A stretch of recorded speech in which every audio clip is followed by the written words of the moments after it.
It is car delivery day today. We are just about to take delivery of a Range Rover Vogue, a 4.4 TDV8 that I purchased a couple of days ago. Good news is I've just received a digital print of the VC5, so the previous owner has managed to transfer the ownership of the car into my name, so I know that basically the transporter that has been sent to go collect the car isn't going to arrive there and find ether. So yeah, a lot of concerns as I purchased the car sight unseen, just a few pictures really on the interwebs, but that's usually the best way. It's far much more exciting that way, because in an hour or so it could be that I'm receiving a car that has piston problems where you can't sort of move the crank and is essentially a write-off without replacing the engine. It also could be that the turbos have gone now. The key problem on any diesel Range Rover are going to be the turbos. In many instances there's an EGR valve that connects to the engine that unfortunately starts to generate soot that ends up entering into the turbo, and that ends up clogging the mechanism, and it ends up blowing the entire mechanism. Now the actual turbo itself is quite expensive. It's about three grand, 3.5 grand, and there are two of them, and typically if you can replace one, you might as well replace the other because of the amount of labour and effort required. It's a 2-day job essentially, and it's one of those instances where you need to lift the car off the chassis in order to obtain access to the turbo. So typically the minimum labour costs you're going to have this done is probably £7,000 to £8,000 as a bare minimum.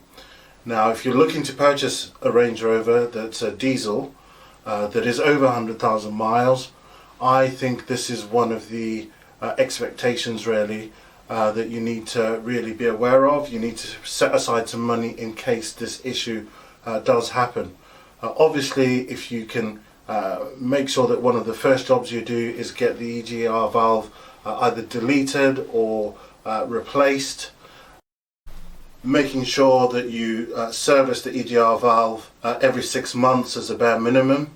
I know people that tend to really not service this item, and if you don't do it, you're going to be stuck with a £8,000 bill needing to replace the turbos. And in fact, if you look at most of the cheapest Range Rovers that are available, the 3.6 TDV8, typically they'll tell you that there's lots of smoke coming out of the engine, and usually one of the turbos has gone, and that is ultimately sort of the job that needs doing.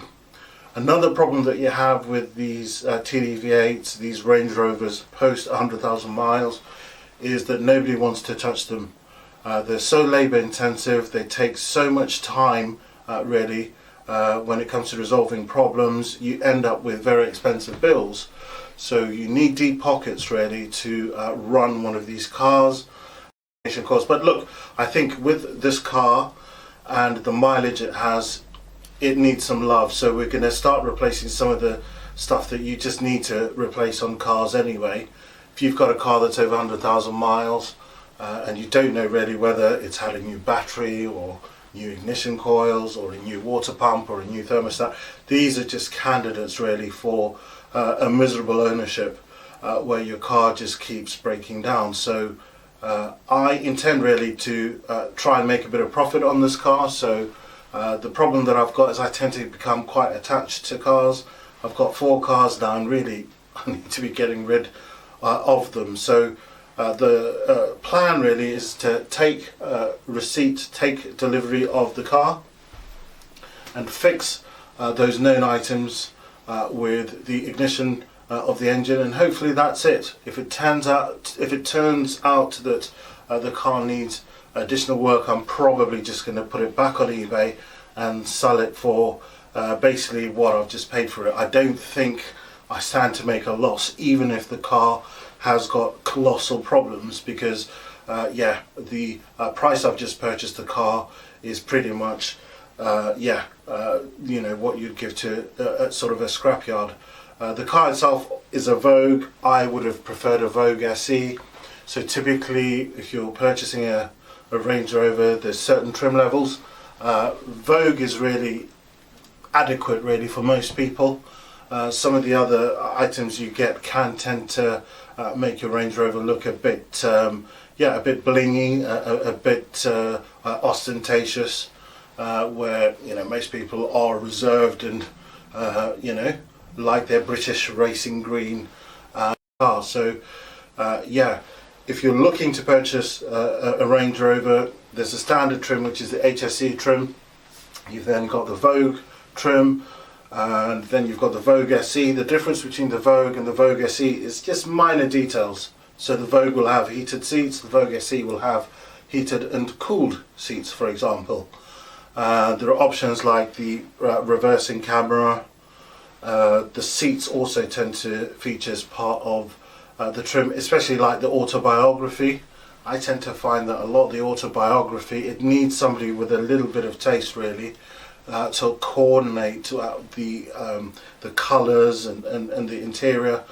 Many people just tend to make a bit of a car crash when it comes to what they pick, and it tends to look hideous in many cases. So you're usually better off stopping at sort of the Westminster sort of trim level. There you'll receive something that's usually reserved and beautiful rather than ostentatious. Obviously, if you're looking for the more sort of ostentatious look, feel free to get an autobiography and get it in pink and get pink everything. I'm sure there are plenty of purchasers where that is sort of their preference. But as I mentioned, it's a Vogue. I'd have preferred a Vogue SE if I was keeping this. But it's at the end of the world. We're in the United Kingdom here. Heated seats are nice. Cooled seats probably less so. If I was in Africa, in South Africa, or I don't know, Kenya, the heated seats are probably really never going to be used there. It's going to be the cooled seats option that gets the most use. So I think this is really a really good purchase for the price. I don't think I could have done any better. I'm absolutely cock-a-hoop at this purchase and so excited really to take delivery of the car. Obviously I could be in tears really at the end of the day if I find that the car has got problems with the crank and there's issues with the pistons and I've got problems starting it. But I've been told really that the car is startable. So we're going to work through just some of the basic diagnosis and hopefully we're on to a winner. Another reason why I purchased a 4.4 rather than the TDV6 from 2007 is because the 2010 release has an upgraded sort of user interface. So where the previous car had sort of the dot pixels, the dashboard has a far much more smartphone looking screen. So when you're looking at sort of all the dials, you don't have sort of the traditional dials. It's basically like a smartphone. And the connectivity, which is one of the main gripes that I have with my E91 Touring, where there's no Bluetooth connectivity, and that's really what you need really at this time really if you're going to drive and play your podcasts and so forth. It makes life that much easier, sort of playing your music as well.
Having a quick look, some scratches on that door there.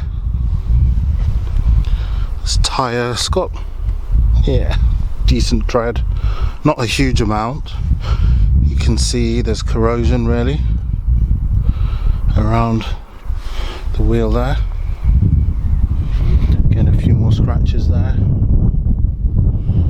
You can see this is sort of heated window with these lines in there.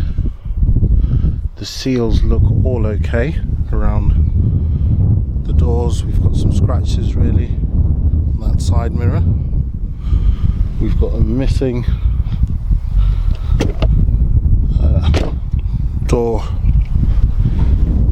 trim there. That's available there. I'm pretty certain we'll be able to source one on eBay. Obviously this has got this can be in chrome. It's lost a little bit of paint there, so that can be repainted. It doesn't have the steps now. The real problem with these is rusting around these arches, and you can already see actually on the inside that there's a little bit of rust there. The car doesn't have any power. I believe it's not been started really since October, November last year. And just look really where the battery is. How on earth do you get it out? Not a lot of room to work at all. So the first thing will be to try and charge that. I don't think there are any charging points. Like a BMW, usually there's some points really where you can charge the car. It's obviously very, very dirty around the engine area.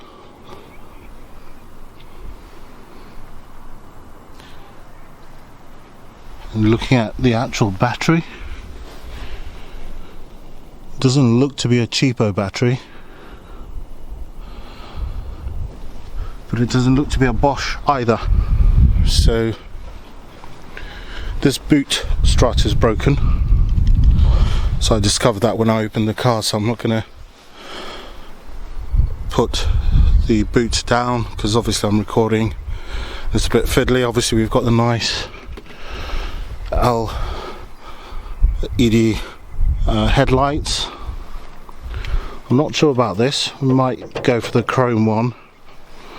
It's a little bit of spit there, so yeah, that's just dirt. So this could do with a clean. All in all, this does look very, very nice, if I'm honest. I was reasonably surprised when I sat in the car. It feels very, very expensive. So the body works in pretty good nick on this side. Both the door handles have all the bits, and obviously you've got that pipe at the bottom.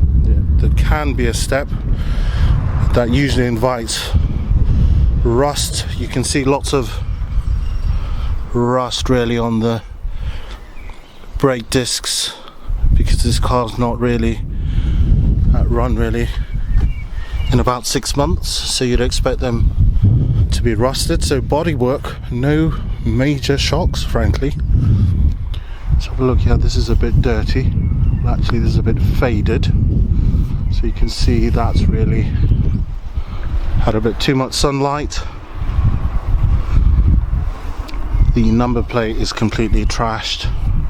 That needs to be replaced. Yeah, some cobwebs there. The rear LEDs are in tip-top shape, so they don't need to be replaced. It's a Vogue TDV8. Again, rear tail lights in really good nick. And obviously we've got this towing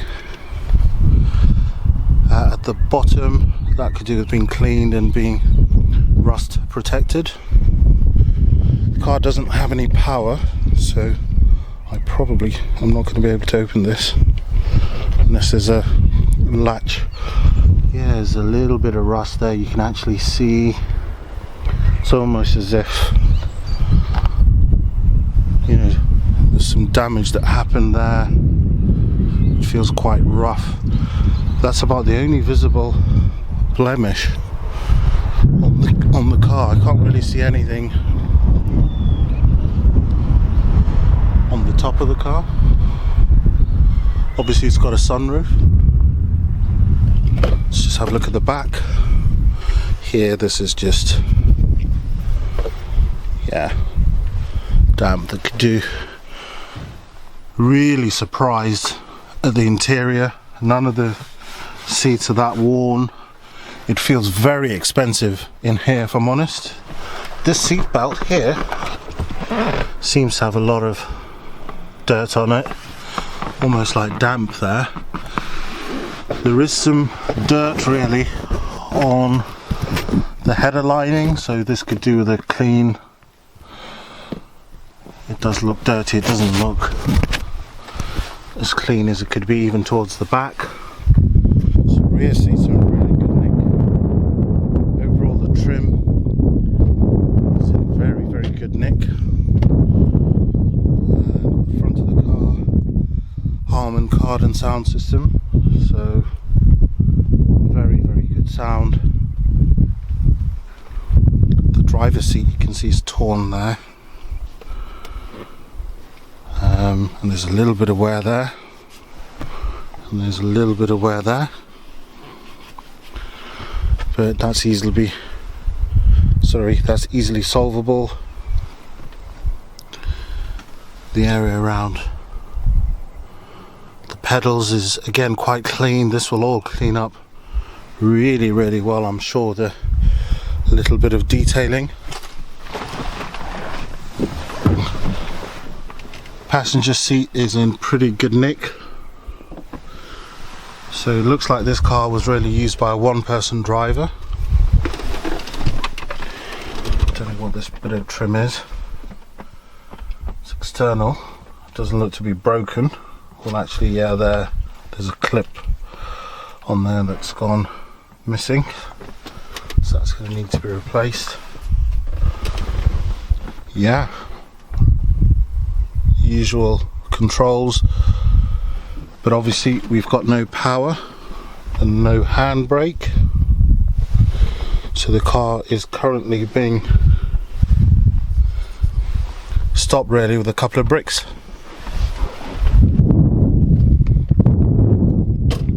So initial thoughts are, if this turns out to not have any major engine problems, really could be onto a bit of a winner, I believe, especially when you find out how much I've just paid for this car, which to me is frankly unbelievable. So I've definitely got the battery connected, but it's making some funny noises on here. I think it's just expecting a full battery.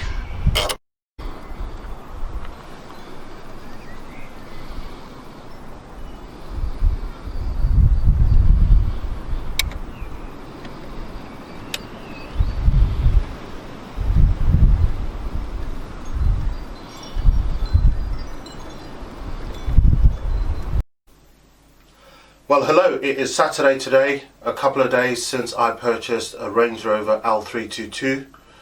This is a 2011 model. We're trying to get the car running. Yesterday I had a look at the battery, I tried to charge it. What happened was that the charger, the light on the charger just kept flickering. Normally you'd expect it to be constant, so basically you connect it to the battery, turn the power on, and then the charging light is usually on consistently for 6, 7, 8 hours until the battery's charged. That's not happening, or that didn't happen. In fact, what's happened is it blinked several times for about 2 minutes, and then it just went, and I've not been able to get any sort of signs that the battery's charging. So I believe that the battery's completely dead, so it's now time really for a fresh start. I know that you can take the battery out and get it tested, but I really want a fresh start. I don't want to be chasing sort of battery voltage problems on top of trying to get this car up and running. So we're going to go for a fresh start. It's a little bit more expensive because the battery is an AGM battery. This is a stop-start car, so stop-start cars need a slightly better battery because of all the starting and stopping. Usually if you use a traditional battery, the continuous starting and stopping makes the battery deteriorate far much quicker. So when you get an AGM battery, that has the capacity and ability to deal with frequent start and stop. As I said, the negative to this is it's a little bit more expensive than a standard battery. Just a quick Google search for an AGM battery. The one that's in the car is an Exide AGM 9.5 battery, so I think it's at 95 amps. You can find that really going for about 170, 180 quid on eBay. If you're going to go to Euro car parts, it's going to be 310, 320 quid. So yeah, I'm still deliberating really, because it's the weekend and I'm impatient. The reality is, if I was prepared to wait a few days, I could save pretty much half of what I'm going to pay on a Saturday. One of the reasons I need to get a battery fitted ASAP are these pollinating trees that are going to fill this entire street with flowers. So we've managed to remove the battery. That is the state of the area. We're just going to give that a quick hoover. Here's the ECU, and this is the battery. It was installed, as you can see, it's an AGM battery. So we're going to replace this. And here is the replacement.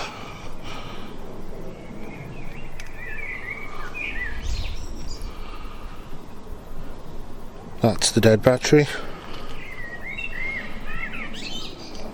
It's very important that you get one of these start-stop batteries.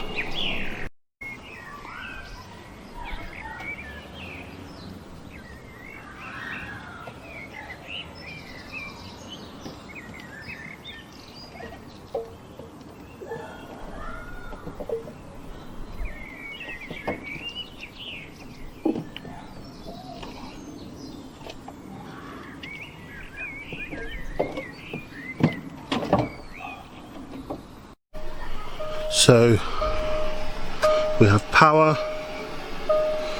and the air conditioning's on and loads of alerts.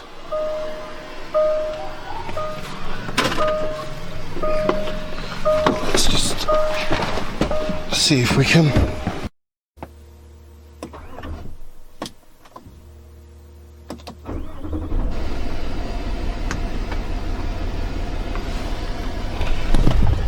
So it has started.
In terms of objectives, really pleased I've been able to move the car from beneath this tree that's in bloom, and I've now managed to park it up in the driveway, so we're just going to go and get some fuel.